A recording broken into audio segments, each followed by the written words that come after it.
주 예수보다도 귀한 것은 없네. 이 세상 생과 바꿀 수 없네. 이전에 즐기던 세상 일도 주 사랑하는 마음 빼지 못해. 세상 즐거움 다 버리고 세상 자랑 다 버렸네. 주 예수보다 더 귀한 것은 없네. 예수 밖에는 없네. 주 예수보다도 귀한 것은 없네. 이 세상 행복과 바꿀 수 없네. 유혹과 핍박이 몰려와도 주 섬기는 내 맘 변치 않아. 세상 즐거움 다 버리고 세상 자랑과 버렸네. 주 예수보다 더 귀한 것은 없네. 예수 밖에는 없네. 하나님의 은혜와 사랑을 진심으로 감사드립니다. 지난 간밤에도 편히 또 쉬게 하여 주시고 오늘도 이렇게 좋은 일기 가운데서 주님 전에 나와 2025년 10월 24일 금요일 아침 첫 시간을 주님께 바치오니 오늘 하루도 온전히 주님께 맡겨 하나님 거룩하고 또 복된 임마누엘의 하루가 되게 도와주시고 예레미야서를 이제 읽기 시작하겠사오니 이 예레미야 전체 강의하는 52장 한 장 한 장 한 절 한 절 주여 인도해 주셔서 읽을 때에 저에게 성신님을 통하여 지혜와 권능을 허락해 주시고 말씀의 깨달음을 허락해 주셔서 이 말씀을 그대로 실천하는 우리 믿음이 되게 도와 주시옵소서. 예수님의 이름으로 기도드립니다. 아멘. 우리 오늘 이제 예레미야서를 어저께 시작을 하면서 몇 가지 더 보충하고 그다음 말씀을 읽도록 하겠습니다. 예레미야, 에스겔, 다니엘을 한번 비교해 봅니다. 예레미야는 요시야 왕 때에 이제 그가 부름을 받았습니다. 그러나 에스겔은 그후 2차 포로 때에 그가 잡혀간 얘기부터 나오고 포로 생활하는 5년 차에 그가 하나님의 말씀이 임했습니다. 다니엘은 제1차 포로 때 605년, 에스겔은 597년 이렇게 이제 포로로 잡혀갔던 분입니다. 예레미야를 눈물의 선지자라 그러고 에스겔은 희망의 선지자, 다니엘은 열국의 선지자라는 별명이 있습니다. 예레미야, 에스겔은 땅에 대해서 아직도 이렇게 예루살렘이 멸망되기 전에 부처들이 부름을 받고 회개운동을 일으켰던 분이기 때문에 그러고 다니엘은 아예 포로민으로 거기 지내면서 열방을 향한 그게 초점을 두고 있습니다. 예레미야는 예루살렘 유대인들 중심으로 에스겔은 그발 강가에 잡혀왔던 포로민들 중심으로 또 다니엘도 바빌로니아 사람들을 위시한 그 제국에 대한 메시지였습니다. 예레미야는 주로 예루살렘에 머물렀고 에스겔과 다니엘은 포로 생활 메소포타미아 지역에서 활동했습니다. 그리고 에스겔은 다니엘을 언급을 해요. 다니엘을 언급을 하고 또 다니엘은 에스겔을 언급하지 않고 예레미야를 언급합니다. 예레미야서에 보면은 예루살렘 멸망, 또 에스겔은 멸망 이후에 있을 성전의 모습을 이렇게 말씀을 하고 있고, 다니엘은 부활의 약속까지 이렇게 가는 이런 좋은 우리 비교, 요거를 비교하면서 성경책을 읽는 게 좋습니다. 그러면 가까이서 이사야와 예레미야에 대해서 우리 비교를 해 보겠습니다. 이사야는 북이스라엘이 아수르에 의해서 망한 것을 보았습니다. 722년. 근데 이 예레미야는 남왕국 유다가 신바빌론 느부갓네살에 의해서 망한 것을 봅니다. 588년.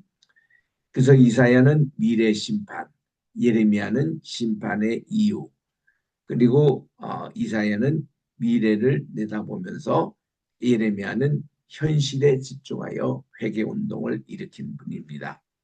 이사야는 문체가 담대하다고 볼 수 있는데 예레미야는 연민의 정을 느끼게 하는 컴패션, 그리고 이사야는 결혼을 했습니다. 예레미야는 결혼에 대한 언급이 없습니다. 가정이 없는 걸로 전해지고 있습니다. 그래서 우리 예레미야 1장이 예레미야 소명의 시작, 부르심으로부터 시작을 합니다. 우리 1장 1절 2절 같이 한번 읽겠습니다. 시작. 베냐민 땅 아나돗의 제사장 중 hil기야의 아들 예레미야의 말이라. 아몬의 아들 유다 왕 요시야의 다스린 지 13년에 여호와의 말씀이 예레미야에게 임하였고, 그랬습니다. 요시야 왕이 다스린 때가 그의 나이가 8세였어요. 아주 어린 나이였습니다. 그리고는 그가 10년 동안 어머니의 섭정을 받습니다. 그리고 그러니까 이제 요시야가 18살 될 때부터 이제 제대로 다스린 것인데, 그가 제대로 다스린 지 이제 한 5년 후에 이때에 그 예레미야가 선지자로 부름을 받습니다. 여기서 1장 1절에 베냐민 땅 아나돗 이렇게 나오는데, 여기에 대해서 그의 백그라운드가 있습니다. 예레미야의 조상은 엘리입니다. 엘리 제사장 그러면은 우리 아론의 직계 후손으로 대제사장 그런 역할을 쭉 해왔는데, 그의 그 마지막 성막이 실로에 있지 않습니까? 그 실로에 있던 그 성막이 하나님의 언약궤를 가지고 블레셋에게 그냥 공격할 때에 가지고 가므로 그걸 뺏겠습니다. 그래서 블레셋에 6개월 동안 다니다가 다시 돌아왔거든요. 그때에 실로 상막으로 돌아왔으면 좋았는데 기랏 여아림 이 바로 이쪽으로 돌아오지 않고 이것이 이제 다른 쪽으로 이렇게 왔습니다. 그러므로 실로 장막이 더 이상 이게 성소에 구실을 못할 때입니다. 그리고서는 이것이 하나님의 언약궤가 이제 다른 곳에 기얏 예라임이라는 곳에서 이제 70년 정도를 이제 머물고 후에 다윗이 왕이 됐을 때에 그거를 예루살렘으로 이렇게 모시는 그런 일이 있었습니다. 그때에 다윗 때 대제사장이 두 분이었어요.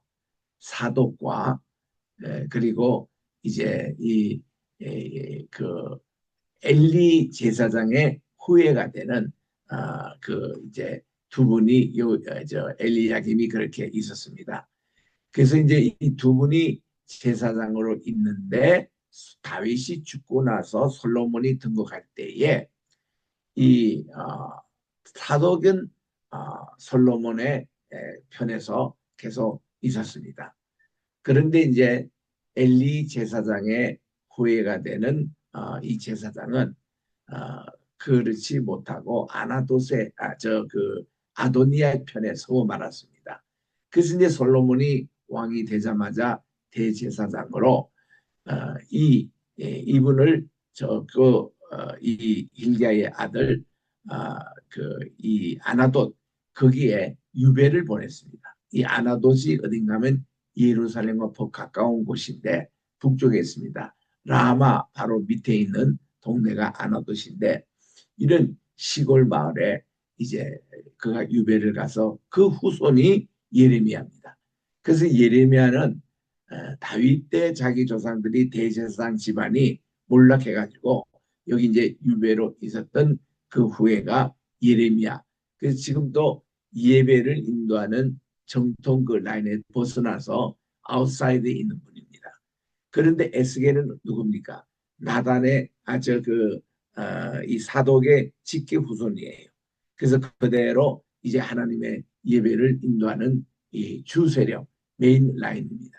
그래서 이제 이 두 분 사이에 이런 갈등이 있는 거예요. 그래서 예레미야는 열악했습니다. 가난합니다. 눈물의 선지자라 그럽니다. 그리고는 그는 많은 권력으로는 안 되니까 그는 비전너리 환상을 가지고 하나님의 묵시적인 그런 어떤 것으로 나가는 분입니다. 그리고 현실은 암울했습니다. 그는 체포되기도 하고 감옥에도 가고 또한 이제 많은 금식도 해야 됐었고 참 어려웠습니다. 그래서 이분을 눈물의 선지자라 하는가 하면은 이 에스겔은 그렇지 않았습니다. 모든 것이 다 체계적인 가문에 제대로 교육을 받고 그리고 그가 자기 대제사장 준비를 하고 있는 차에 포로로 잡혀갔거든요.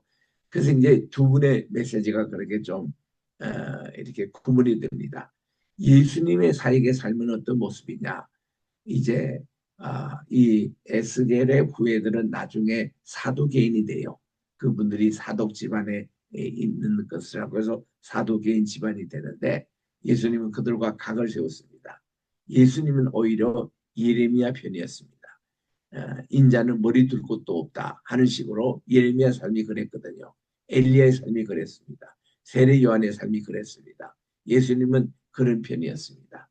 그래서 우리는 이 예레미야의 이 메시지가 오히려 우리 신약의 예수님의 삶이 더 가깝다라는 것을 말씀을 드리고 이제 이때의 상황을 봅니다.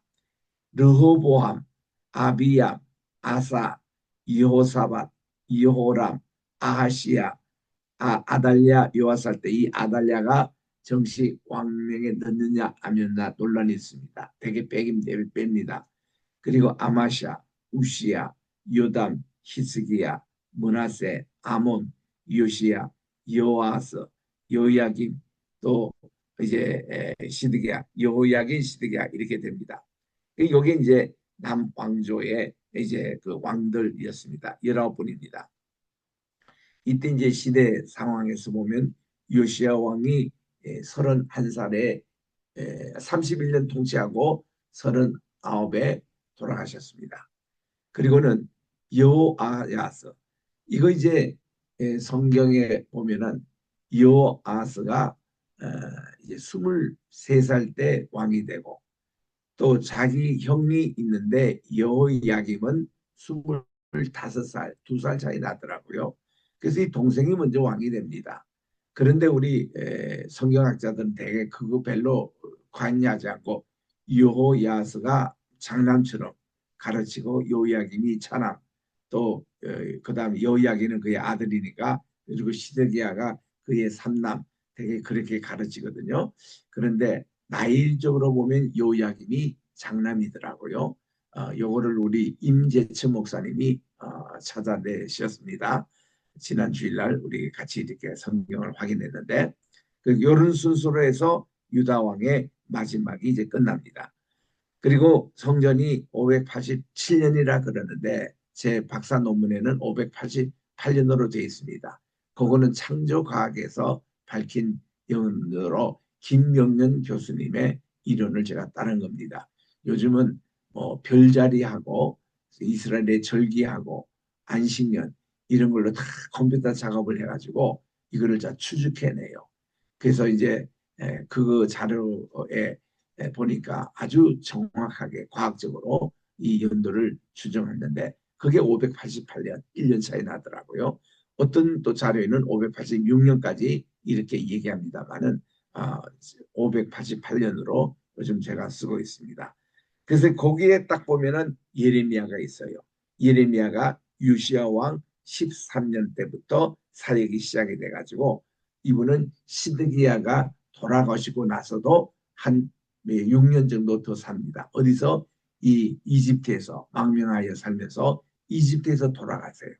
그래서 이제 그의 시신은 다시 예루살렘으로 데려와서 이제 그 골고다 언덕 밑에 이제 그의 시신이 있는 걸로 전해지고 있습니다. 여기에 아까도 제가 쭉 얘기한 대로 예레미야는 몰락한 제사장 아비아달의 후손으로 나옵니다. 열왕기상 2장 26절에 솔로몬 왕이 제사장 아비아델에게 이르되 내 고향 아나도스로 가라. 너는 마땅히 죽을 잔지만 내가 내 부친 다윗에게서 주 여호와의 궤를 메었고 또 내 부친이 모든 환난을 받을 때 너도 환난을 받았은즉 내가 오늘날 너를 죽이지는 않고 살아 유배를 보내노라 하고 자기 고향 아나도스로 돌아갑니다. 그래서 아비아달을 쫓아내어 여호와의 제사장 직분을 파면하니 여호와께서 실로에서 엘리의 집에 대하여 하신 말씀을 응하게 하려 합니다. 엘리 집안의 후손이거든요. 이 저 아비아달이.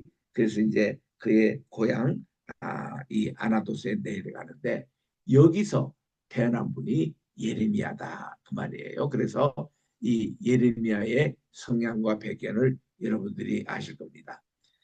그래서 이 아나도스의 제사장 중에 hil기야의 아들 예레미야라 이렇게 됐는데 여기 그 역대상 6장 13절에 보니까 살룸은 hil기야를 낳고 hil기야는 아사랴를 낳았고 해서 예레미야 이름이 없습니다.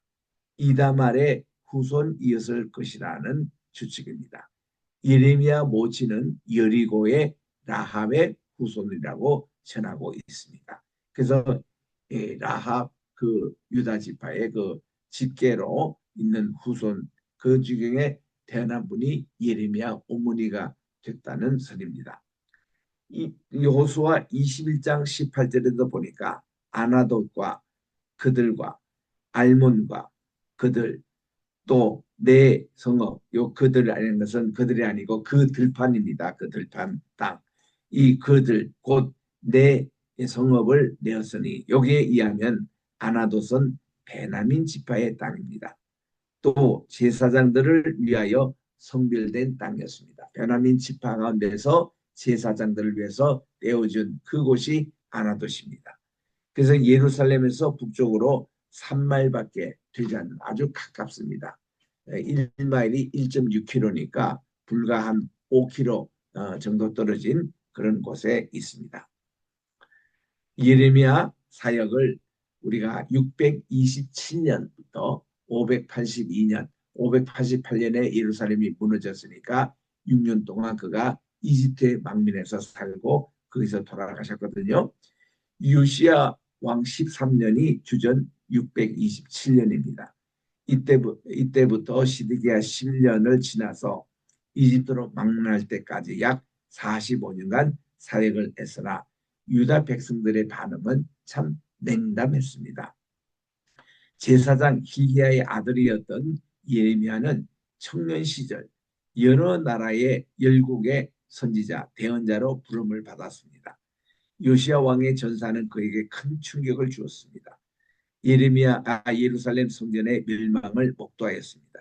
바빌론 포로로 끌려가지는 않았습니다. 그만큼 그때 바빌론 포로로 끌려갔은 최고의 지도자만 끌려갔는데 에스겔은 그 최고의 지도자의 그렇게 자격을 받았는데 예레미야는 아니었다는 거죠.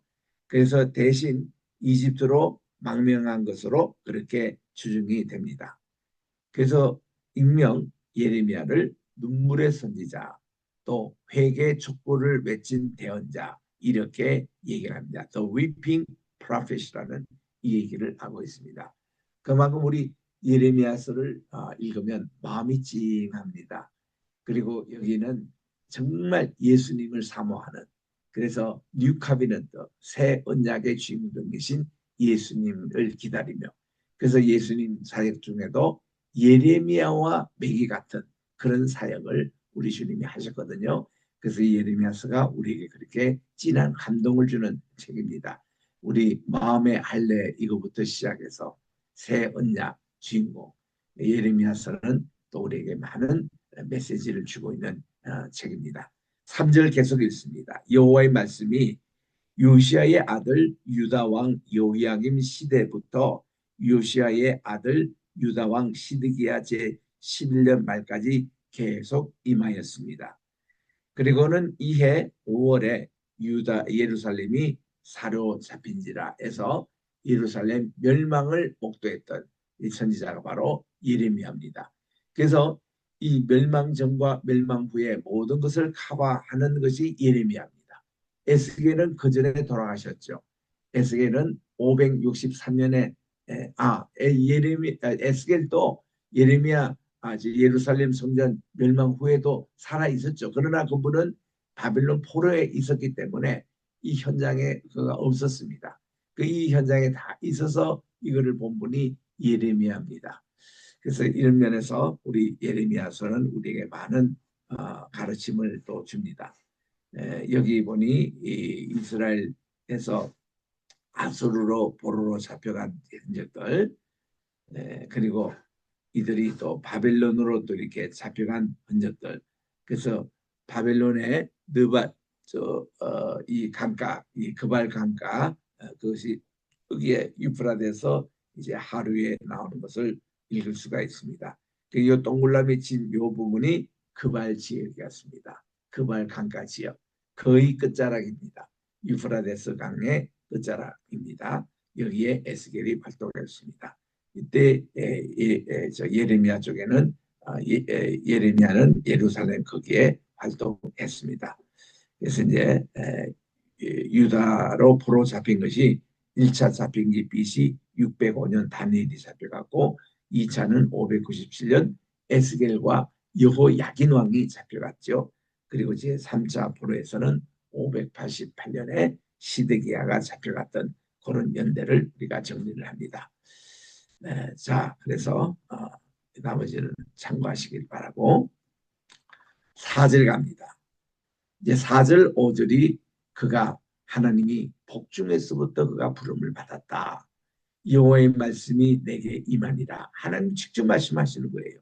내가 너를 복중에 짓기 전입니다.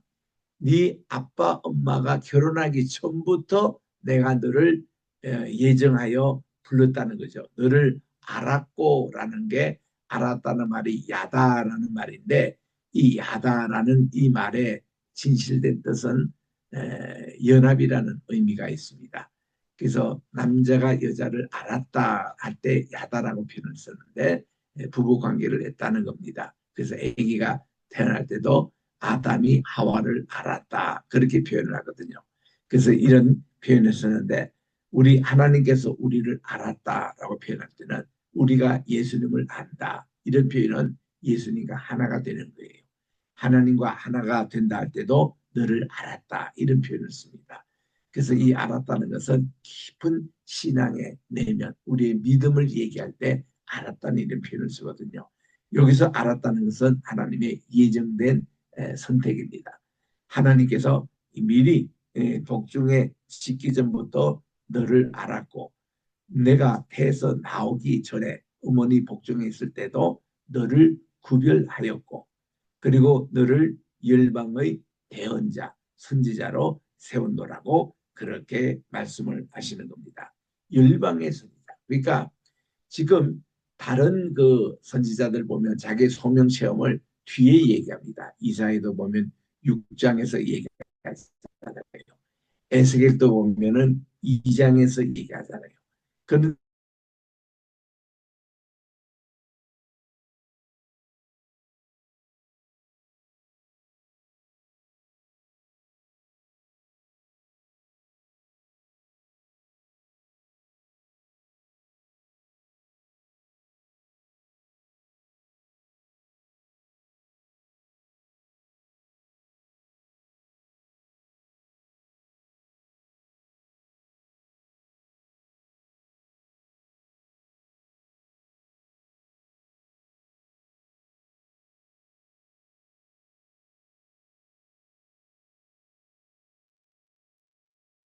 왜 이게 잘 안 나옵니까? 갑자기 왜 이게 뜨죠? 예, 계속합니다. 그래서 이 장로교의 예정은 다섯 가지가 있거든요. 첫 번째이 예지의 단계입니다. 예지. 하나님이 미리 아셨다. For knowledge. FRO. For knowledge라고 그렇게 합니다. FOR. 그리고 두 번째는 하나님이 예정하셨다. Predestination. Predestination. 그리고 세 번째 하나님이 calling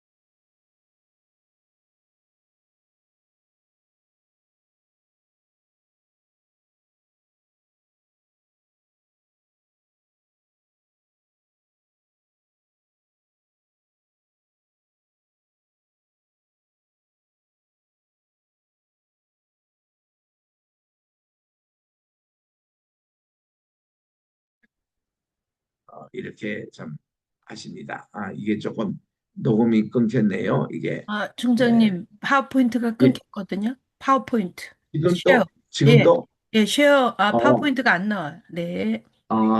여기가 조금 그럼 다시 파이어포인트 제가 넣을게요. 네.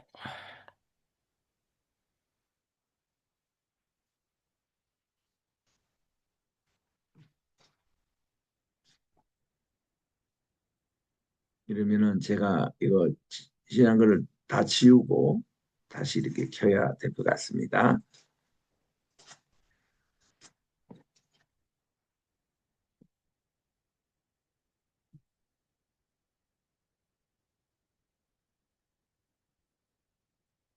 이게 이제 줌으로 하면 이런 어려움이 있어요. 이렇게 이게 한번 켜져서 다시 켜려면은 이게 왜 화면이 처음부터 안 나오는지. 예.